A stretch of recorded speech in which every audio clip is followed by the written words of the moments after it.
Have you ever fancied trying your hand at making a Legend of Zelda game?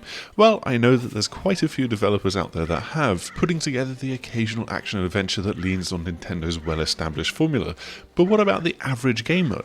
I mean, you'd have to brush up on your computing skills, grapple with Unity or Game Maker, and throw hundreds of hours at your project. Or maybe you can just make do with the chamber dungeon creator in the Legend of Zelda Link's Awakening remake. This, in addition to taking the beloved Game Boy Zelda game and reviving it with a simply beguiling new art style, has had a handful of new intriguing elements added to it as well. The biggest of these by far takes the old Game Boy photo hut from Link's Awakening DX and replacing it with Dampe's shack. Within, Dampe will challenge you to create your own dungeons and then beat them as fast as you possibly can. It's a nice and simple setup, giving you a growing set of dungeon tiles and having you just drop them together onto a grid. As long as there's a dungeon entrance, a boss room and a few other rooms and corridors joining them up, with at least one of these housing a chest with a nightmare key, then well done, you've created a dungeon.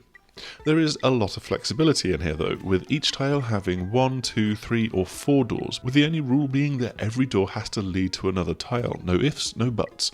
They always serve the exact same purpose and layout, so if a room has an L shape with its doorways, has a chest that only appears once you've defeated all of the enemies within, then it will always behave exactly the same way.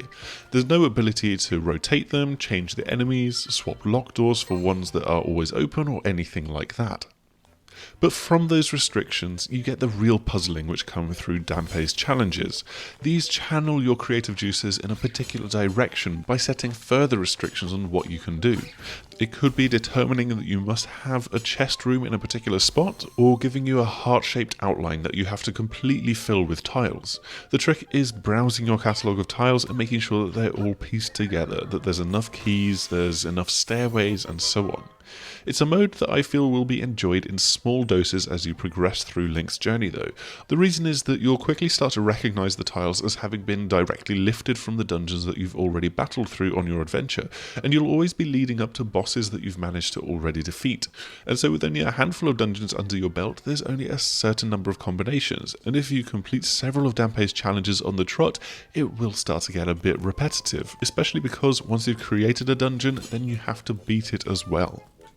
Another possible part of the appeal is being able to share these creations with others, but you can only do so through saving a dungeon to an amiibo and then tapping it onto someone else's Switch.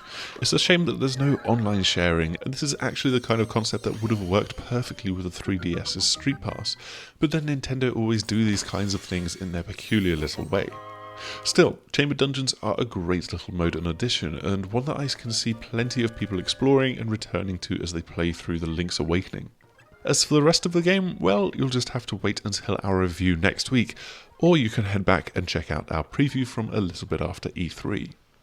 So yeah, that's all for this video, but make sure to head over to the 6th Axis for those, and also please do like and subscribe before you go. Hopefully we will see you again soon. Goodbye!